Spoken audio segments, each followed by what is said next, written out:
విశాఖ తూర్పు నియోజకవర్గంలో పంపకాల జోరు ఎక్కువైంది. ప్రధానంగా వైసీపీ నుంచి పోటీ చేస్తున్న ఎంవివి సత్యనారాయణ తన గెలుపు కోసం ఇప్పటికే ఓటర్లకు చీరలు, డబ్బు, మద్యం, గ్యాస్ స్టవ్ కిట్స్ వంటివి అందిస్తున్నారు. ప్రతి సమావేశానికి ఓటర్లకు బిర్యానీ, మందు, 1000 రూపాయల నగదు అందిస్తున్నట్లు తెలుస్తోంది. ఎలాగైనా గెలవాలనే ఆశతో విచ్చలవిడిగా పంపకాలు చేస్తున్నారు. ఈ నేపథ్యంలో ఈసీ ఫ్లయింగ్ స్క్వాడ్ 6 గంటల పాటు ఎంవివి నివాసం, ఆఫీసుల్లో సోదా నిర్వహించారు.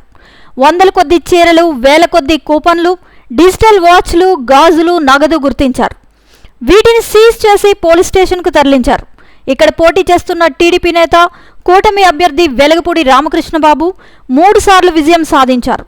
తూర్పులో ఆయన మీద గెలవడం అంత ఈజీ కాదు. ఇద్దరూ ఒకే సామాజిక వర్గానికి చెందినవారు అయినా ఎంవివి పట్ల నియోజకవర్గంలో పూర్తి వ్యతిరేకత ఉంది.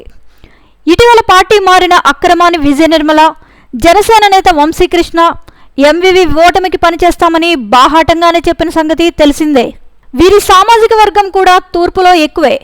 ఇప్పటికే వీరంతా టీడీపీ అభ్యర్థి వెలగపూడి గెలుపుకు అన్ని ప్రయత్నాలు చేశారు కూడా. ఇదంతా గ్రహించి ఎంవివి పంపకాల జోరు పెంచారు. బిల్డర్గా విశాఖలో కోట్లు గడిస్తున్న ఎంవివి విచ్చలవిడిగా డబ్బును వెదజల్లుతున్నట్లు తెలిసిందే. ఆరిలోవా, ఆదర్శనగర్, ఎంవిపి కాలనీ, వాసవానిపాలెం ప్రాంతాలలో ఇప్పటికే పంపకాలు పూర్తి చేసినట్లు తెలుస్తోంది. ఇక ఓటింగ్ సమయానికి ఒక్కొక్క ఓటుకు కనీసం 1000 నుంచి 2000 రూపాయలు కూడా ఇవ్వనున్నట్లు తెలుస్తోంది.